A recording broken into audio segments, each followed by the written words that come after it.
So I want to talk about PCOS and miscarriages. I already put out a video of how my miscarriage happened and everything, and you can go check out that full story later. But PCOS and trying to conceive is mainly what I wanted to talk about for my case. I mean, everybody's different. Understand that my case isn't going to be like yours. It may take longer. I know a lot of women who have been trying for 8 years, and still having trouble with infertility. And please don't ever give up hope. And if you really just can't do it, then, there's adoption. There's other options. There's maybe someone in your family be a surrogate or something. I don't know, but always look into every option, because any mom who is trying to be a mom, I found that anyone who's really trying to be a mom has been a good mom. You know what I mean? Those who get pregnant on accident like that, they just still want to party and live up life, whatever, I just feel like most women with PCOS and trying,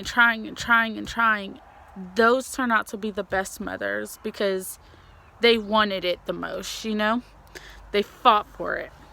So don't give up. But my story is I got diagnosed with PCOS about, I want to say, 2 to 3 years after my first son was born. It took me 1 year to conceive him. And the doctor had told me, oh, it's going to take you a while, but it's okay. It might take you up to a year. But she never explained why it would take so long. So I went and after my first son was born, I was having trouble with getting pregnant with my second one. And I went to the doctor, and she diagnosed me with PCOS. She was like, everything's there. The test came out. She goes, it's mild for you, but, we can do whatever. And she put me on Clomid and Provera for a month, the first month.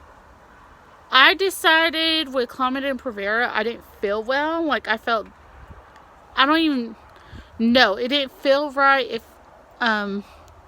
made me feel sick, And I was just like, I don't want to feel this way and be trying to take care of the child I do have while feeling that sick. I don't know if it's worth it to be in bed all day if that's how it's going to make me feel. So I told my doctor, it's not making me feel right.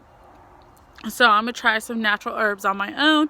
And if that don't work, I'll come back and we'll think of a different plan. Because I really researched PCOS. I really started getting into it. I really started researching and figuring out what other women do for this stuff. So I tried 2 natural herbs together. I tried myonisitol and Vitex, and I can put pictures of that in the comments or whatever, or list the websites that I found that on. Personally, I think I went to GNC to buy it. I bought the Vitex at GNC. The myonisitol I bought offline, but you can get it at GNC. So I tried those 2 together, and part of PCOS is the whole irregular periods and infertility. And those of you that have it know, it causes a lot of issues, like overweight. Some people are overweight. It's hard for them to lose weight. Some people, it just causes all different kinds of problems. But the main 2 things are the infertility and irregular periods. So, it regulated my period for 2 months. I was taking both of them in the morning, and I believe I was taking them before bed too. I followed the instructions exactly as they were on the bottle for Vitex and myonisitol, and I took them together. So after the 2 months, the next month I found out I was pregnant. And that was a successful pregnancy. He's now 1, my little baby boy. So yeah, that's my story on PCOS and what I did to get pregnant. I'm not going to say it's going to work for everybody. I went the natural herb route because it didn't make me feel different, and I did lose a little bit of weight on that because I don't know, something about the herbs and the appetite and all that. So it did make me start losing weight before I gained a lot getting pregnant with him, but it was all worth it, you know, to have my precious little boy. I did end up getting pregnant recently again in February. Or not February, April, I'm sorry. And that one I miscarried 2 days before Mother's Day. That one I wasn't trying. It just happened on its own. I think after you have a baby, you're still very fertile.